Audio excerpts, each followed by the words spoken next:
C'est une règle biologique universelle depuis des millions d'années.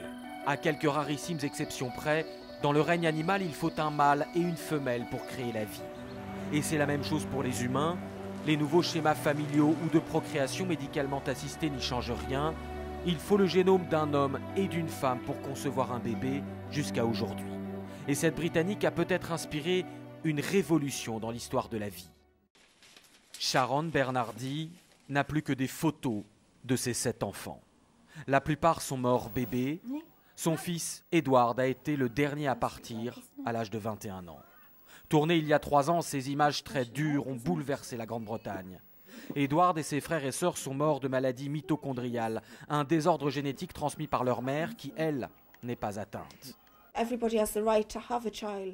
Tout le monde a le droit d'avoir un enfant, tout le monde. Et cet enfant a le droit de naître en bonne santé, et non avec une terrible maladie qui va écourter sa vie ou le faire mourir dans les jours ou mois suivant sa naissance.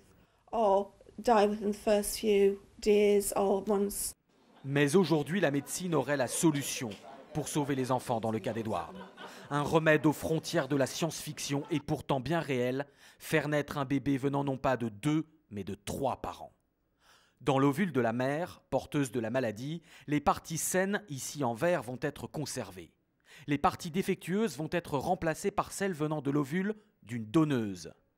Cet ovule réparé va ensuite être fécondé par le spermatozoïde du père, créant ainsi un embryon comportant environ 0,5% d'un 3e ADN.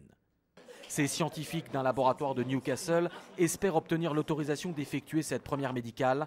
Pour eux, il s'agit de sauver des vies et rien d'autre. Cela ne change absolument rien dans notre nature humaine.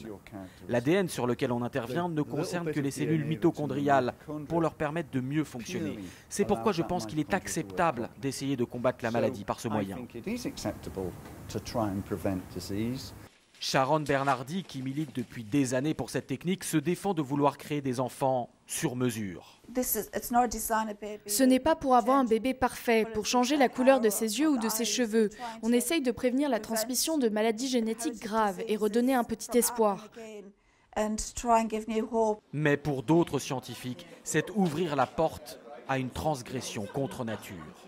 Une fois que nous aurons franchi cette ligne, inévitablement, pas à pas, petit à petit, nous irons vers ce futur que tout le monde veut éviter, celui de bébés sur mesure, génétiquement modifiés. D'ici quelques semaines, le Parlement britannique va devoir s'emparer de cette question. Si la loi est votée, le Royaume-Uni deviendra le premier pays de l'histoire de la médecine à sauter le pas, et les premiers bébés conçus avec 3 parents pourraient naître d'ici 3 ans.